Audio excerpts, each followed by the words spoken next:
तो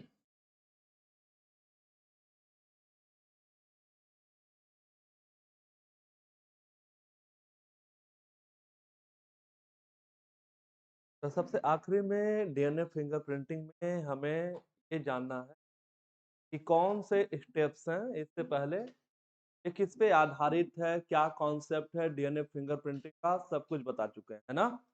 तो common name क्या है डीएनए फिंगरप्रिंटिंग के? यहीं से शुरू किया है, पहली लाइन यही नोट करा है। बताइए भाई, कॉमन नेम क्या है डीएनए फिंगरप्रिंटिंग को? और क्या बोला जाता है? हाँ, डीएनए टाइपिंग कहा जाता है। और डीएनए प्रोफाइलिंग या मॉलिक्यूलर प्रोफाइलिंग ऑफ डीएनए भी कहा जाता है ना? यही बोला जाता है। ओके, चलिए। कॉन्सेप्ट किसने दिया है, किसने डेवलप किया है? Alex Jeffrey. क्या नाम याद करा है? एलेक्स जेफरी नाम याद, ठीक है ना? हाँ, मैं कई सवाल आपको याद करा है और शुरू किया था कि 99.9% जो बेसेज होते हैं, बेस सीक्वेंस होते हैं, दुनिया के किन्हीं भी दो इंडिविजुअल के वो एक समान होते हैं ना? तो डिफरेंस सिर्फ 0.1% में आता है, वो भी मोनोजाइगोटिक ट्विन नहीं होना चाहिए, नहीं तो वो भी नहीं आएगा, क्योंकि 100% जो बेसेज है वो सिमिलर हो जाए। तो 99.9% बेसेज सिमिलर है। डिफरेंस कितने का आता है? डिफरेंस आता है सिर्फ 0.1 का। 0.1 का डिफरेंस भी कितना हो जाता है? कितना हो जाता है? 3 मिलियन हो जाता है। क्या हो जाता है? 3 मिलियन हो जाता है, ठीक है?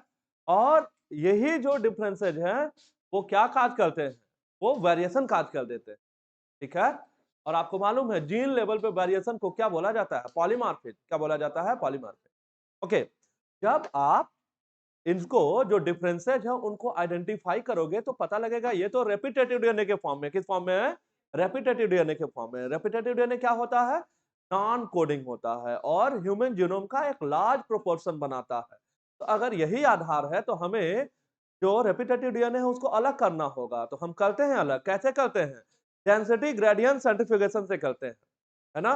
दो पीक आते हैं, मेजर पीक आता है, माइनर पीक आता है। माइनर पीक किसका आता है? रेपिटेटिव डीएनए का आता है। और जिसका माइनर पीक आता है उसे क्या बोला जाता है? एनटीआर बोल दिया जाता है।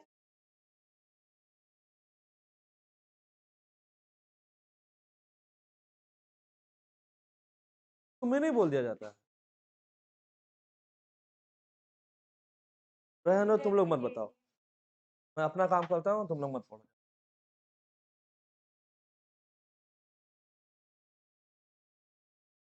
ये स्टेप देख लो, ये 6 स्टेप है। ओके, अब इन स्टेप को वो बोलेगा, ऐसे रैंडम नोट कर देगा ABCD में कुछ भी, और कहेगा करेक्ट सीक्वेंस क्या है। क्या है? करेक्ट सीक्वेंस क्या है? जैसे रिकॉम्बिनेंट डीएनए टेक्नोलॉजी का करेक्ट सीक्वेंस क्या है? टेस्ट में सवाल भी दिया था, है ना? बिल्कुल सिमिलर ऐसे कहेगा यहाँ पे करेक्ट सीक्वेंस क्या है डीएनए फिंगरप्रिंटिंग का। तो सबसे पहले ये आपको बताना रहेगा पहला स्टेप कौन सा है। अब इसको याद कर लीजिएगा। चलिए बताइए, क्या क्या लिखा हुआ है? Isolation of DNA. क्या है? आइसोलेशन ऑफ डीएनए, है ना? भाई अगर आप मॉलिक्यूलर प्रोफाइलिंग तभी कर पाओगे ना जब आपको डीएनए का सैंपल मिले। डीएनए का सैंपल होना चाहिए, ठीक है? ओके, सबसे पहले आपको ये बताते हैं कि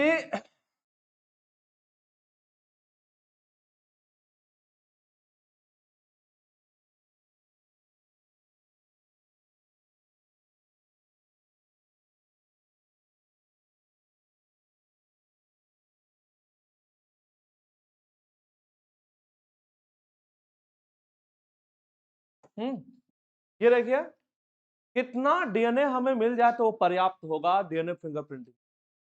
कितना लिखा है? 1 नैनोग्राम। 1 नैनोग्राम, ठीक है? 1 नैनोग्राम, ठीक। तो 1 नैनोग्राम कितना ग्राम होगा?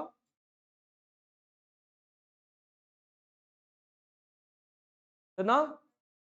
1 × 10⁻⁹, ठीक है ना? तो इतना ग्राम डीएनए जो है वो सफिशियंट है। ओके, डीएनए को आइसोलेट करना चाहोगे तो डीएनए कहां होता है? न्यूक्लियस में होता है। अब सेल चाहिए, क्या चाहिए? सेल चाहिए। सेल चाहिए तभी तो डीएनए आइसोलेट कर पाओगे। ओके, तो आइसोलेशन ऑफ डीएनए, तो कौन सा सेल चाहिए? लीवर के सेल मिल जाए तो मिल जाएगा डीएनए, है ना? किडनी के सेल मिल जाए तो हो जाएगा, न्यूरॉन मिल जाए तो मिल जाएगा, मसल का सेल मिल जाए तो मिल जाएगा।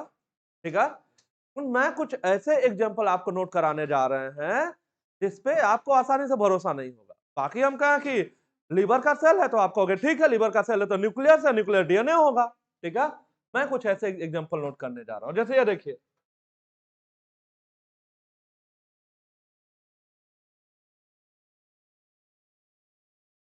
सलाइवा। ठीक है, तो सलाइवा कैसे डीएनए का सोर्स हो सकता है? कैसे हो सकता है? क्योंकि सलाइवा में जो म्यूकोसल इपिथेलियल सेल्स है वो टूट टूट के निकलते रहते हैं, तो उन म्यूकोसल इपिथेलियल सेल के प्लेस में डीएनए है, वो सोर्स हो जाएगा, है ना? अगर अभी मैं आपसे कहूं स्किन का सेल, लीवर का सेल, किडनी का सेल, तो आप कहोगे हाँ ठीक है, सेल है तो न्यूक्लियस होगा। हम कहें सलाइवा तो आप सोचने मजबूर हो, पता नहीं है कि नहीं है सेल। ओके, तो सलाइवा है। सलाइवा में इपिथेलियल सेल, ये ओरल म्यूकोसा के जो सेल्स हैं टूट टूट के निकलते रहते हैं। तो सलाइवा अगर मिल गया तो उसमें सेल्स मिल जाएंगे, और सेल्स मिल जाएंगे तो न्यूक्लियस मिल जाएगा, न्यूक्लियस मिल जाएगा तो डीएनए मिल जाएगा। ओके, एक बात तो ये हो गई। अगला ये देखिए, हाँ,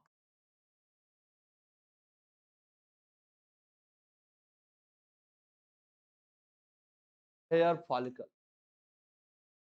ओके, मान लीजिए कि कहीं क्राइम सीन पे किसी भी जगह, ठीक, कहीं लड़ाई झगड़ा हो गया है, मारपीट हो गई है, ठीक है ना, और मारपीट इतना बढ़ गया, किसी की जान चली गई वहां, तो जाहिर सी बात लड़ाई हुई होगी, ठीक है ना। तो हो सकता है कि हेयर फॉलिकल जो है, वो जो भी क्रिमिनल है उसके हेयर फॉलिकल वहां पे गिरे हुए, ठीक है। तो हेयर फॉलिकल लिविंग स्ट्रक्चर है। हेयर फॉलिकल क्या है? लिविंग स्ट्रक्चर, ठीक है ना। ओके, तो सलाइवा हो गया, हेयर फॉलिकल हो गया, ठीक। ये देखना, क्राइम सीन से काम मिल गया है बोन, तो बोन के सेल्स हैं, हाँ, बोन फॉर्मिंग सेल, ठीक, बोन बनाने वाले भी सेल्स होते हैं, ठीक है। ऑस्टियोब्लास्ट कहा जाता है, तो उन सेल्स में, और सेल है तो न्यूक्लियस, और न्यूक्लियस है तो डीएनए। ओके,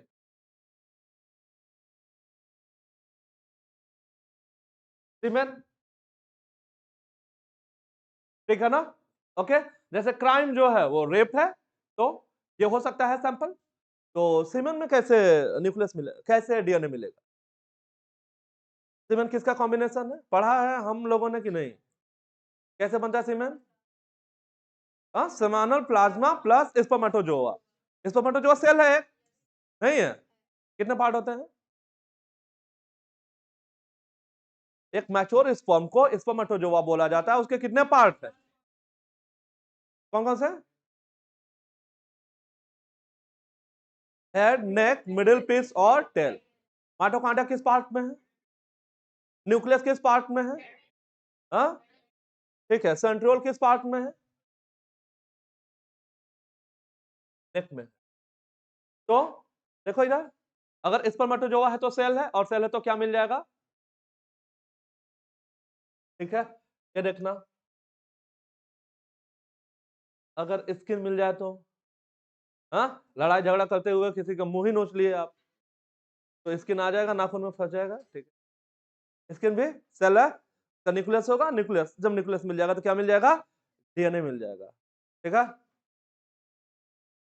ये देखना, ब्लड सैंपल मिल जाए तो क्राइम सीन से,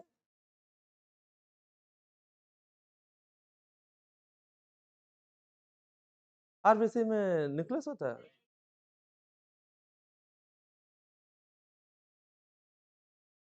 ब्लड सेल से डीएनए मिलेगा कि नहीं मिलेगा? हाँ, कौन सा सेल? डब्ल्यूबीसी। ये पॉइंट नोट करिए, इसी पे, इसी लाइन पर नोट करिएगा, यहीं पे जहां पे तो डीएनए को आपने आइसोलेट कर लिया है, है ना, डीएनए मिल चुका है। ठीक, ये क्राइम सीन से डीएनए मान लीजिए मिल गया किसी का, ठीक है ना, या डीएनए का सैंपल जो है वो किसी बेबी को लेकर डिस्प्यूट है कि बच्चे के माता पिता कौन है, तो वहां पर भी हम इसका सहारा लेंगे, किसका, डीएनए फिंगरप्रिंटिंग। ठीक है, ओके, यहां देखिए, तो सबसे पहला कार्य क्या किया, डीएनए का आइसोलेशन किया।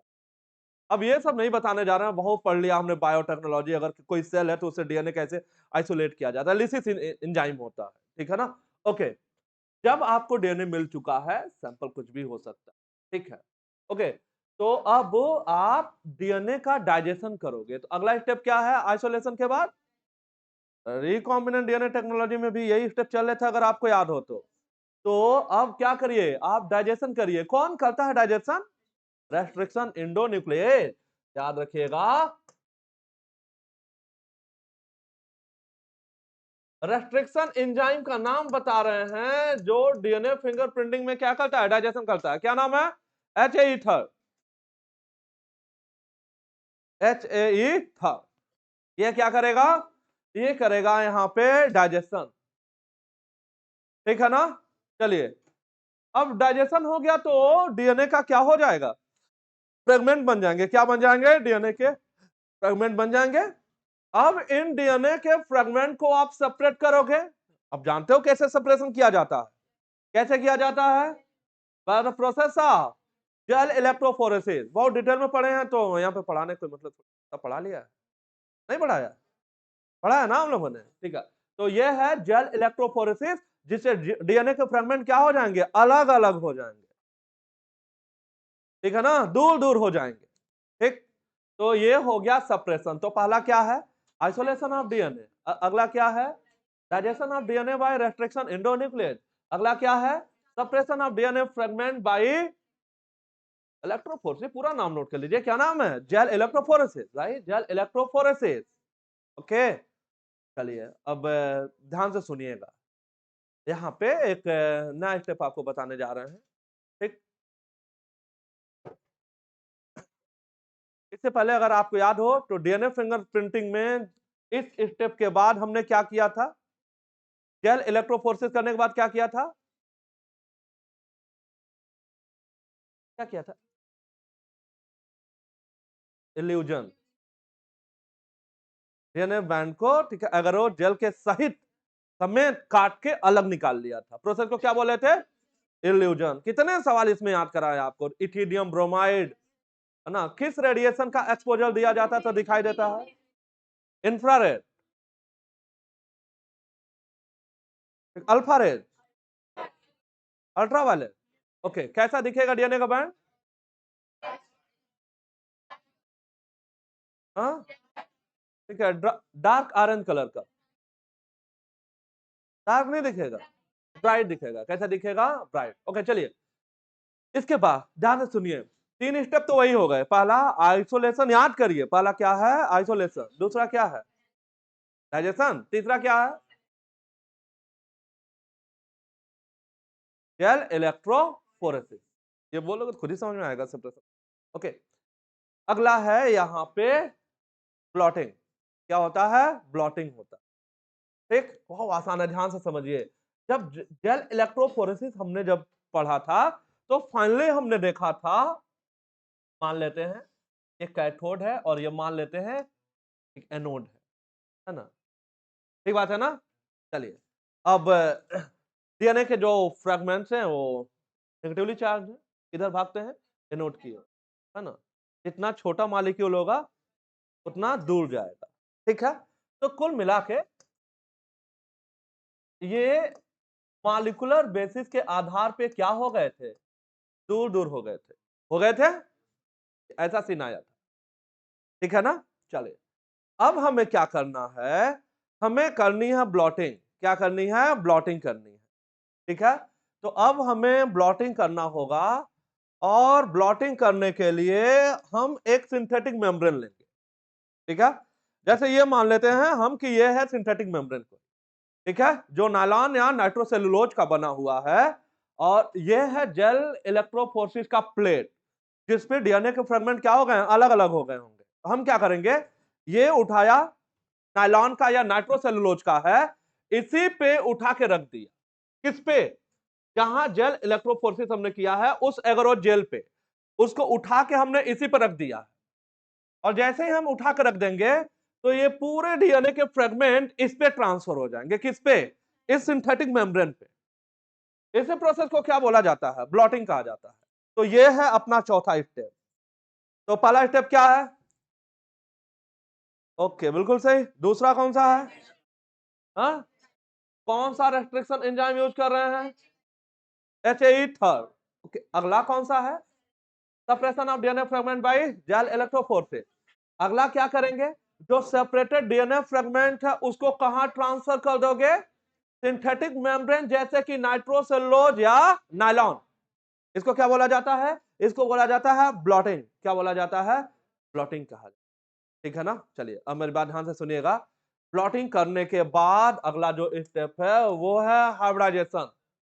डीएनए फ्रेगमेंट के हाइब्रिड आप बना दीजिए। और इसी के लिए किसको तैयार किया है? इसी के लिए तैयार किया है BNTR। क्या होता है BNTR? ठीक है, माइक्रो सैटेलाइट की मिनी सैटेलाइट। हाँ, मिनी सैटेलाइट है। ठीक है, तो अब क्या करो? हाइब्रिडाइजेशन कर दो BNTR को यूज करके। और इसके बाद क्या किया जाएगा? इसके बाद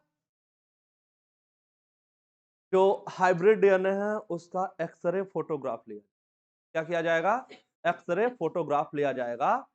एक्सरे की सहायता से फोटो ली जाएगी ना, मतलब उसका एक्सरे किया जाए। इसको टेक्निकली बोला जाता है ऑटो रेडियोग्राफी। क्या बोला जाता है? Auto radiography. करेक्ट सीक्वेंस पूछा जाएगा आपसे, तो उम्मीद है आपको याद हो गया होगा। तो पहला क्या है? पहला क्या है बताइए? पहला है आइसोलेशन ऑफ डीएनए ना। डाइजेशन के लिए कौन करेगा? रेस्ट्रिक्शन एंजाइम करेगा। अगला, अगला क्या है? सप्रेशन कैसे किया जाता है? जेल इलेक्ट्रोफोरेसिस से। फिर ब्लॉटिंग करिए। What is blotting? What is blotting? जो सेपरेटेड डीएनए जो फ्रेगमेंट्स हैं उनको सिंथेटिक मेम्ब्रेन पे ट्रांसफर कर दो। सिंथेटिक मेम्ब्रेन किसका हो सकता है? नायलॉन का हो सकता है, नाइट्रोसेलुलोज का हो सकता है। अगर आपने सिंथेटिक मेम्ब्रेन पे ट्रांसफर कर दिया तो क्या बोला जाएगा? कहा जाएगा ब्लॉटिंग हो चुका है। ब्लॉटिंग हो चुका तो अब क्या किया जाए? BNTR को यूज करो और हाइब्रिडाइजेशन कर लो और इसके बाद से एक्सरे फोटोग्राफ कर लो। क्या बोला जाएगा? Auto radiography. क्या बोला जाएगा? Auto radiography. याद हो गया? नहीं बता पाओगे? बता रहे हो? हाँ, बताओ भाई। याद हुआ है? बताओ आराम से। पहला, डीएनए को आइसोलेट कर लिया है। अगला,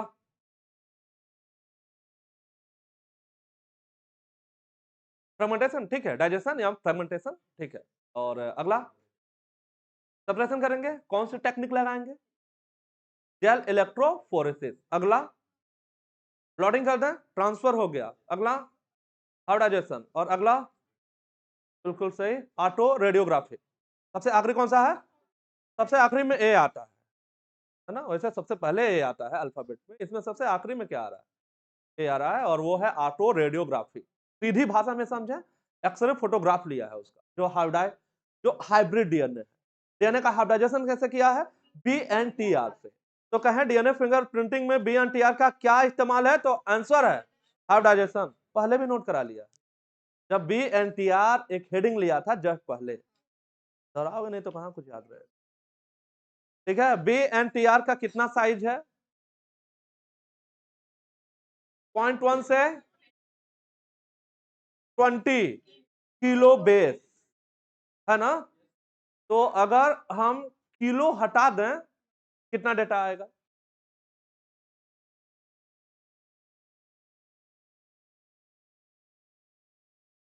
100 से 2000 आएगा। 100 से 20,000 कि 100 से 2000? हाँ,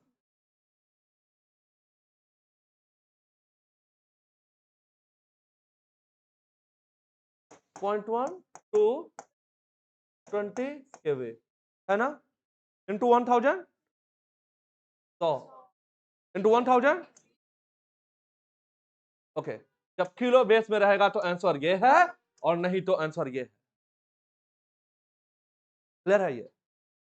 तो याद करा लिया, दोहराओगे नहीं तो कुछ, मैं नहीं कुछ करूंगा, आपको दोहराना खुद।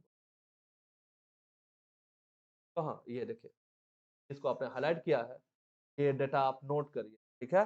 100 टू बेस जब किलो हटा देंगे, ठीक है। सिंथेटिक मेम्ब्रेन किसका बना है? नाइट्रोसेलुलोजा, ओके। और जेल इलेक्ट्रोफोरेसिस में जेल किसका बना होता है? रोएज का होता है। किससे प्राप्त होता है? अगार अगार से। क्या है अगार अगार? रेड एल्गी है, रेड एल्गी है, हाँ। हाइड्रोकोलॉइड अगार अगार किससे प्राप्त होता है? रेड एल्गी से प्राप्त होता है। नाम बताइए। Gelidium and, okay. इधर देखिए, जिस पॉलीमॉर्फिज्म की आप बात कर रहे थे, वो पॉलीमॉर्फिज्म का मतलब वेरिएशन, जिस वेरिएशन की बात आप कर रहे थे, variation at genetic level is polymorphism, note करा, ठीक है ना। तो जेनेटिक लेवल पे पॉलीमॉर्फिज्म होता है तो उसे क्या बोला जाता है? उसे पॉलीमॉर्फिज्म बोला जाता है। ध्यान से सुनिए, कोई भी एलील, इसकी फ्रीक्वेंसी ह्यूमन पॉपुलेशन कितने से? 0.01 से वो इनहेरिटेबल हो जाएगा। कितने से ज्यादा? क्या कितने से ज्यादा हो जाए तो इनहेरिटेबल हो जाएगा? Inheritable, okay. DNA polymorphism if more than one variant allele at a locus occur in human population with a frequency greater than, तो अगर एक एलील का भी डिफरेंस आ रहा है ना, किसी दिए गए पॉपुलेशन में, उसकी फ्रीक्वेंसी कितने से ज्यादा हो? 0.01 से, तो वो इनहेरिटेबल होगा, ठीक है ना। इसको हाईलाइट करिए, फ्रीक्वेंसी ग्रेटर देन 0.01, डायरेक्ट सवाल है, टिक करिए।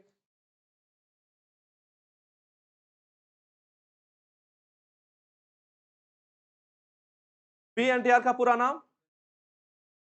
What is polymorphism? ठीक है। BNTR माइक्रो सैटेलाइट की मिनी सैटेलाइट। स्मॉल पिक किसका आता है? सैटेलाइट DNA का। नोट किया था, बहुत करेक्ट सीक्वेंस में नोट किया है। आप उसको पढ़ोगे समझ में आएगा, नहीं पढ़ोगे कहां को समझ।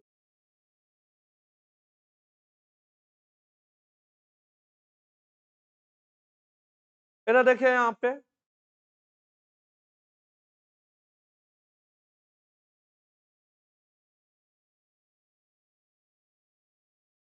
ठीक है। यहाँ देखिए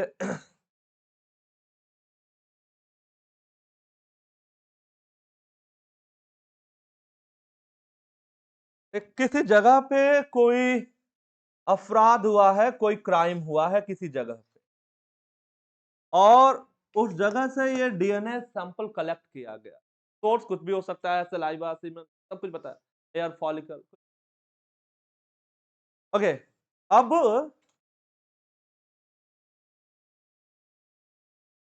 जहां भी क्राइम हुआ है ना, अब जिसके साथ क्राइम हुआ है उसके घर वालों ने जाके क्या, तो दो इंडिविजुअल के खिलाफ, जिनका नाम ए और बी, ठीक है ना, इनके अगेंस्ट जो है PIL दे दिया, ठीक है ना, रिपोर्ट करा दिया, ठीक है, FIR कर दिया इनके खिलाफ, ए और बी, यही सस्पेक्टेड है, ठीक है। तो ये है उस क्राइम सीन का DNA, ठीक। अब ये इंडिविजुअल ए और ये है इंडिविजुअल बी, ठीक। क्राइम सीन का जो DNA है अगर इनके साथ मैच कर गया तो क्राइम ये किया होगा, अगर इसके साथ मैच किया तो क्राइम सीन पे कौन था, क्राइम सीन पे कौन मौजूद था। अगर ये इससे मैच कर गया, ए से, ए वाला क्राइम सीन वाला DNA अगर इससे मैच कर गया, सी नाम दे रहे हैं यहाँ पे, ठीक है, क्राइम सीन का जो DNA अगर सी ए से मैच कर गया तो इसका मतलब क्राइम सीन पे कौन मौजूद था? ए था। ठीक है, अगर इससे मैच कर गया तो ठीक है। तो हमें मालूम है कि डीएनए फिंगरप्रिंटिंग किस पे बेस्ड है? Repetitive DNA. किस पे? Repetitive DNA. ठीक है, बीएनटीआर क्या होता है? रेपिटेटिव डीएनए होता है। क्या होता है? Repetitive DNA. ठीक है, ओके। अब ये देखिए, ये डीएनए पैटर्न, डीएनए बैंड करने का मतलब रेपिटेशन से है। जो कलर आपको दिख रहा है यहाँ पे, जैसे ये इतना यहाँ पे कलर्ड हो गया है, यहाँ पे ये पूरा कलर से भरा हुआ है, ये यहाँ पे कलर से भरा हुआ है, तो है क्या? ये रेपिटेटिव डीएनए को रिप्रेजेंट कर रहा है। किसको रिप्रेजेंट कर रहा है? रेपिटेटिव को। ओके, तो यहाँ पे देखिए, ये सी का बैंडिंग पैटर्न है, ये ए का आया है और ये बी का आया है। ठीक, अब यहाँ देखिए, कुछ क्रोमोसोम्स को हमने कलेक्ट किया है। ठीक है, जैसे यहां पे chromosome number 7, chromosome number 2 and chromosome number 16। ठीक है, इंडिविजुअल ए से भी, इंडिविजुअल बी से भी, और जो क्राइम सीन पे मिला है वहां से भी, 7 को, 2 को और 16, है ना। रेपिटेटिव डीएनए को काउंट करते हैं यहाँ पे। जैसे यहाँ देख लीजिए, यहाँ रेपिटेशन की बात करोगे तो 1 2 3 4 5 6 7 8 9 10 11। ठीक है, अब यहाँ पे देखिए, यहाँ पे आपको कितना दिख रहा है? 1 2 3 रिपीटेशन हो रहा है, जबकि यहाँ देखिए डी वाले के साथ 1 2 3 4 5 6 7 8 9 10 11। वैसे ही आप क्रोमोसोम नंबर 2 पे देखिए, 1 2 3 4 5 6 7 8। ठीक है ना, क्या मैच करिए। क्रोमोसोम नंबर 2 पे देखिए, 1 2 3 4 5, 1 2 3 4 5। ठीक है, और आप यहां देख रहे हैं तो ये अलग आ रहा है, तो ये अलग आया। ठीक है, तो हमने देखा कि जो ये डीएनए सैंपल है, इसका जो बैंडिंग पैटर्न है वो किससे मैच कर रहा है? हुबहू एकदम पूरा। ठीक है, तो क्राइम सीन पे कौन है? ठीक है,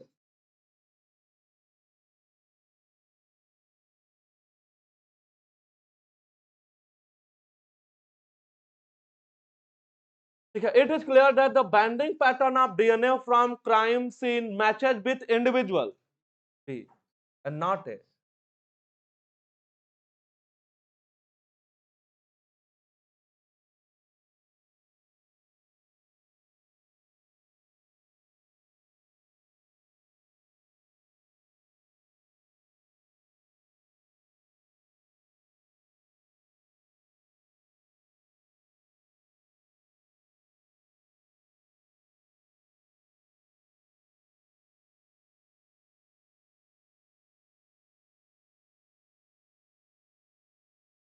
या देखिए, डीएनए फिंगरप्रिंटिंग का जो एप्लीकेशन है वो कहाँ कर सकते हैं? Field of forensic. ठीक है, तो फॉरेंसिक मेडिसिन में हम इसको यूज कर सकते हैं। ठीक है, क्रिमिनल का पता लगाने के लिए। ठीक है, आइडेंटिफिकेशन ऑफ क्रिमिनल। ठीक है ना, अगर मदर एंड फादर का डिस्प्यूट चल रहा हो कि बेबी किसका है, तो फॉरेंसिक साइंस में ये पे हो जाएगा। Genetic biodiversity and evolutionary biology. ठीक है, हाँ, एक नोट डालिए, डीएनए फिंगरप्रिंटिंग जहाँ खत्म हो रहा है वहां पे।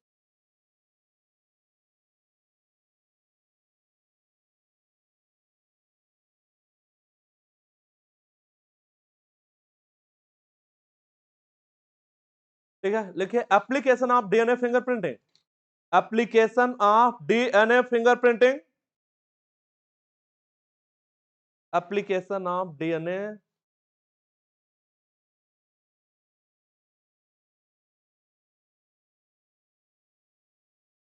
हाँ, पहला लिखिए यहाँ पे, field of forensic science. Field of forensic science. Field of forensic science. जहाँ लिखा field of forensic science, bracket बना के लिख।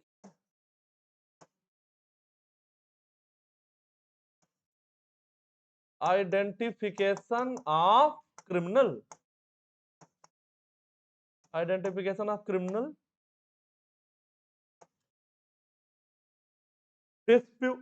dispute related to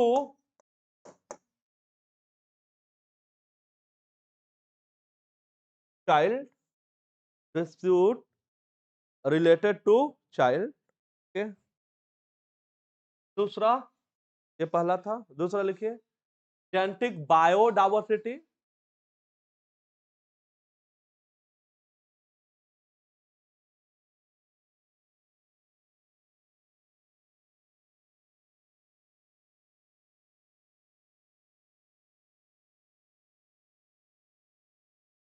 ठीक है।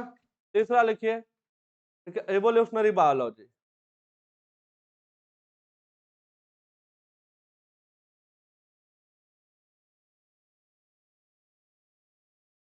Evolutionary biology.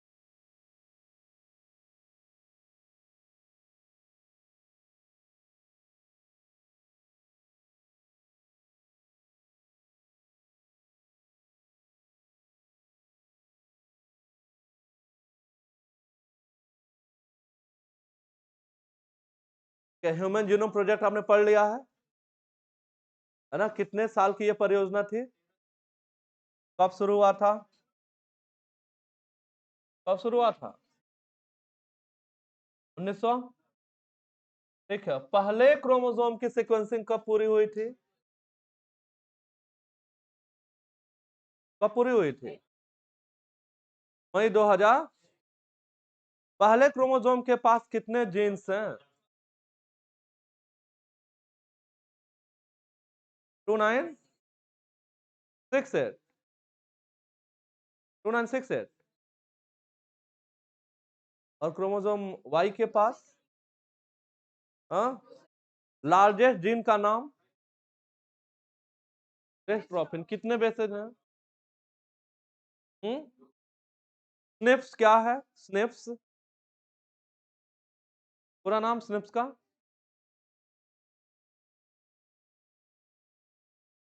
पूरा नाम सिंगल न्यूक्लियोटाइड पॉलीमर। समझ रहे ना क्या है ये? क्या है ये? क्या ये? डिफरेंस सिर्फ एक सिंगल न्यूक्लियोटाइड से जुड़ा हो। कितनी लोकेशंस मिल जाएंगे अगर किन्हीं दो के जीनोम को कंपेयर किया जाए तो?